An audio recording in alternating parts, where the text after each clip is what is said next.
Atiwa, this is your review for 2. Good day, my name is Joe Gerba. Today I'll be going over Atiwa and how it plays with 2 players.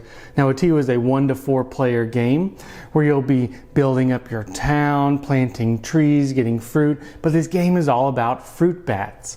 You want to attract fruit bats to your town, your village, send them out and feed them a little bit and they'll come back and they'll plant trees. So let's see a little bit more how to play.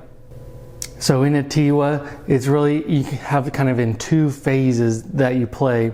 The first phase is a worker placement. You're going to have 3 workers. In this phase, you'll really have to have high planning.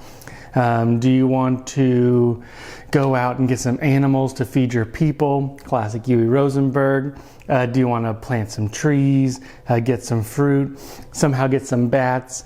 You know, there's these villagers, and then once you train them, they're allowed to house and train these bats all while trying to get gold. And all that's kind of in this phase where you're planning and seeing how you want to add to your village, because the second phase, after everybody's placed their 3 workers, you go to the maintenance phase where you'll get income based on number of villagers you have, potential pollution if they're kind of the untrained workers. Then you'll get, based on the amount of animals or trees that you have on your boards, you'll get extra things. The more wild animals you have, the more trees you can plant. The more trees you have, the more fruit that grows. The more fruit, you attract the bats to your village. So it's kind of a cascading, kind of effect on how that phase works.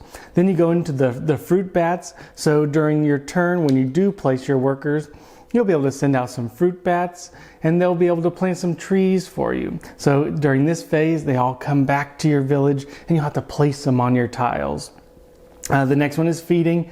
Like I said, classic Huey Rosenberg. You have to feed your people, various options to feed. You can feed through money, fruit, or wild boars and goats.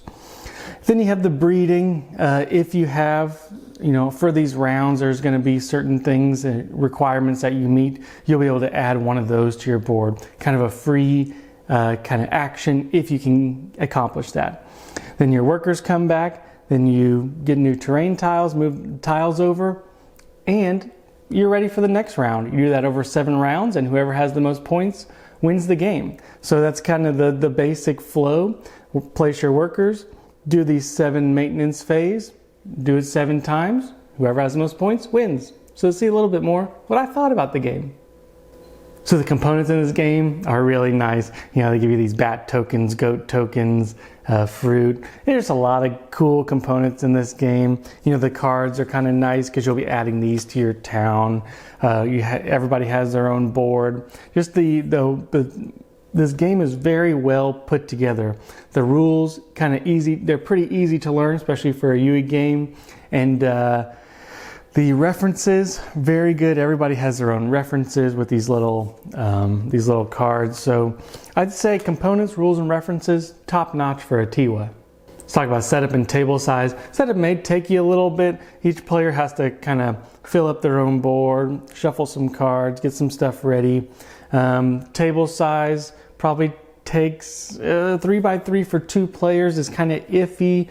You can say we're kind of sprawled out here, so probably a little bit bigger if you want to have a little bit more space. So let's talk about the gameplay. The gameplay, like I said, is built into 2 parts, and really the worker placement is a very crucial part, very high planning part of the turn. A lot of this maintenance phase that you're going to go through is fairly automated. So your 3 workers you're going to put down, and really thinking about future planning about how the maintenance phase is going to play out for you is very crucial. Do you want to get an extra land out there so you can put some of your various resources on these?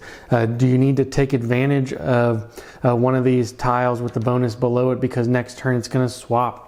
Do you have enough to do some of these creative bonuses? Are you ready to try to score a lot of points by getting this town, but it's going to cost you a lot of trees? When are you going to be doing some of that stuff? So highly, kind of a lot of thinking in the worker placement phase. Now, when it comes to the maintenance phase, it's a little bit more straightforward. There's not as many choices to be made. This is kind of the, like I said, the automated, portion where really the only big one is feeding, how you're going to feed your people for the turn. But the gameplay is actually a lot of fun, a lot of thinking, a lot of, oh, I need to get this many of this to maximize, this, but I have to watch out because next turn something's going to go away. A lot of intricate planning, but a very simple game to play.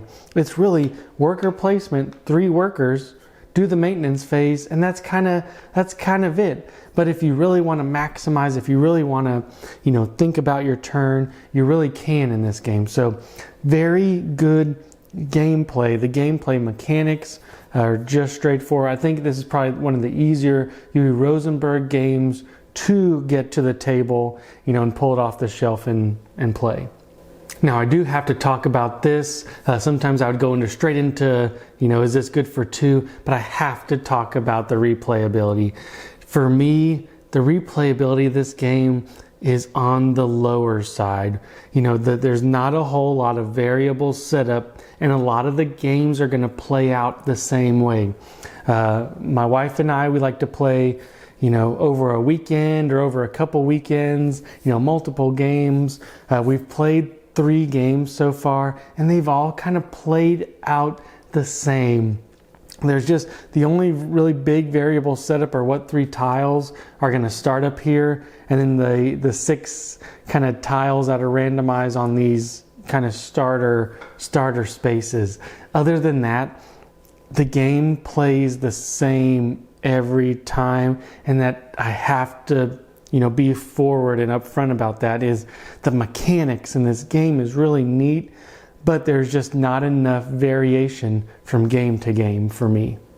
So is this game good for 2? And I will say, if you can borrow it, if you can play it at a board game cafe, or almost rent the game or play it at a con, this game is a great game. This game is so much fun. There's so much things to think about. You have to feed your people, just the automation phase, the worker placement, the getting in other people's way, taking their spots if you can see what they need to do. Tiny bit cutthroat, but not too bad. In a 2-player game, it's quick and easy. We can get a game very quickly in about 45 to 50 minutes.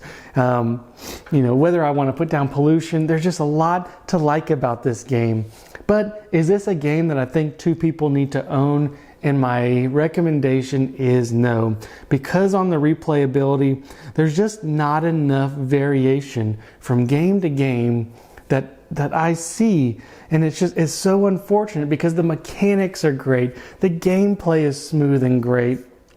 Everything about this is nice, except for just the setup every time. It's almost always the same. You're always going to be doing this before this, and then eventually you're going to have most of your things uncovered for maximum points. And there's just not enough change from game to game. I can't, Devin and I, when we play from Dads and Dice, we like to try different strategies every once in a while when we've played games over and over, and really branch out and see what happens if I do this.